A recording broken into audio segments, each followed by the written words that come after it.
చుట్టూ సముద్రపు నీరు, ఆహ్లాదకరమైన వాతావరణం, మధ్యలో ఓ అందమైన గ్రామం, చూడముచ్చటైన ప్రదేశం. ఎక్కడ ఉంది ఈ ప్రదేశం అని అనుకుంటున్నారు కదా, రండి తెలుసుకుందాం. Hi friends, welcome to our channel PSC tutorials and facts. ఇటీవల సోషల్ మీడియాలో విపరీతంగా ట్రెండ్ అవుతున్న గ్రామం పల్లం. ఏమిటి ఈ గ్రామం ప్రత్యేకత? ఎందుకు అంతలా వైరల్ అవుతుంది? ఎక్కడుంది ఈ గ్రామం? Let's explore the interesting facts about this beautiful village.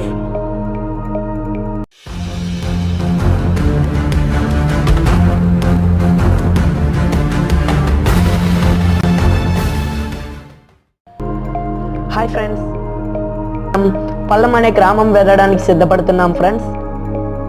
ఇప్పుడు మా స్వగ్రామం సూర్యారావుపాలెం, ఉండ్రాజవరం మండలం, తూర్పుగోదావరి జిల్లా మీదుగా బయలుదేరుతున్నాం ఫ్రెండ్స్.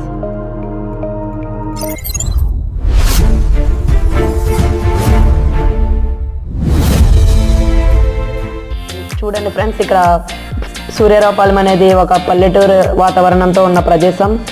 10 గంటలకు బయలుదేరాం ఫ్రెండ్స్. చూడండి ఫ్రెండ్స్, ఇక్కడ చక్కటి వాతావరణం ఉంది. తూర్పుగోదావరి జిల్లా. మరి ఇక్కడ దువ్వ ఎంట్రన్స్లో ఉన్న పెట్రోల్ బంక్ దగ్గర పెట్రోల్ కొట్టించుకొని బయలుదేరాం ఫ్రెండ్స్. దువ్వ హైవే NH16 మీదుగా బయలుదేరాం, తేతలి వై జంక్షన్ మీదుగా.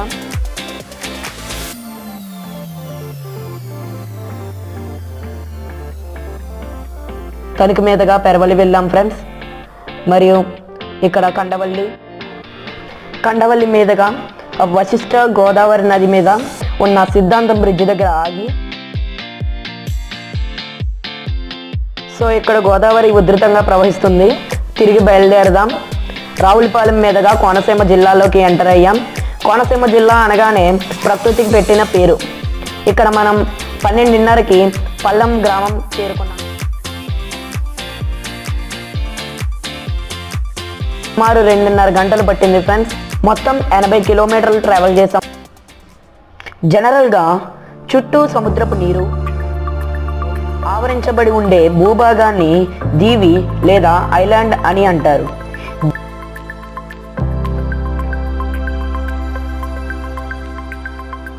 దీవులు అంటే మనకు గుర్తొచ్చేయి అండమాన్ నికోబార్ ఐలాండ్స్, లక్షద్వీపులు. మనం అంత దూరం వెళ్ళనక్కర్లేదు. మన ఆంధ్రప్రదేశ్లో డాక్టర్ బిఆర్ అంబేద్కర్ కోనసీమ జిల్లాలో ఉంది. ఈ గ్రామం చూడడానికి చేప ఆకారంలో ఉంటుంది. ఒకవైపు సముద్రం, మరోవైపు 2 నదీ పాయల మధ్య ఈ గ్రామం ఉంటుంది. అందువల్ల ఎటు చూసినా నీరే కనిపిస్తుంది. ఈ గ్రామానికి వెళ్ళడానికి 2 వైపులా 2 బ్రిడ్జులు ఉంటాయి. గ్రామం చుట్టూ సముద్రపు నీరు, దట్టంగా ఆవరించబడిన మ్యాంగ్రూవ్ ఫారెస్ట్, దీన్నే మడ అడవులు అని అంటారు. ఇక్కడ ప్రధానంగా మత్స్యకారులు జీవిస్తూ ఉంటారు. వీరి ప్రధాన వృత్తి చేపల వేట. ఇక్కడ ప్రజలు ఇంట్లో నుండే బోట్లు వేసుకుని ఉదయం సాయంత్రం ఈ మడ అడవుల మధ్య చేపల వేటకు వెళ్తారు. వాటిని మార్కెట్లో అమ్మి వీరు జీవనం సాగిస్తూ ఉంటారు. ఇది వారి దినచర్య. ఒక్కొక్కసారి సముద్రపు అలలు, ఆటుపోట్ల వల్ల ఈ గ్రామం మునిగిపోయే పరిస్థితులు కూడా ఉందని గ్రామస్తులు తెలియజేసినప్పుడు నేను చాలా ఆశ్చర్యపడ్డాను. ఓకే ఫ్రెండ్స్, మరి మనం ప్రయాణం కొనసాగుతున్నాం. మడ అడవుల మధ్యలో నుంచి ఈ రోడ్డు మార్గం ద్వారా వెళుచున్నాం. మరి ఇక్కడ చూడండి ఫ్రెండ్స్, చుట్టూ మడ అడవులు దట్టంగా ఆవరించబడ్డాయి. ఇక్కడ చూడండి ఫ్రెండ్స్, 2 వైపులా సముద్రపు నీరు. మరి ఇక్కడ సముద్రపు అలలు ఉధృతంగా ఉన్నప్పుడు ఈ రోడ్డు కూడా మునిగిపోస్తుందని గ్రామస్తులు తెలియజేశారు ఫ్రెండ్స్. మరి ఇక్కడ మనం మడ అడవులు దగ్గర నుండి చూస్తున్నాం. దట్టంగా ఆవరించబడిన మడ అడవులు. ఇక్కడ నుండే మత్స్యకారులు వచ్చి చేపలు వేటాడుతారు ఫ్రెండ్స్. మరి ఇక్కడ చూడండి, 2వ బ్రిడ్జికి వచ్చాం ఫ్రెండ్స్. మరి ఇక్కడ నుండి చూస్తే మనం డైరెక్ట్గా సముద్రంలోనికి వెళ్తున్నట్టు వ్యూ ఉంది కదా ఫ్రెండ్స్. సో మరి ఫ్రెండ్స్, మనం ఇక్కడ చక్కని దృశ్యాన్ని చూస్తున్నాం ఫ్రెండ్స్. మరియు ఇక్కడ మత్స్యకారులు చిన్న చిన్న గుడిసెలు వేసుకుని ఉంటారు ఫ్రెండ్స్.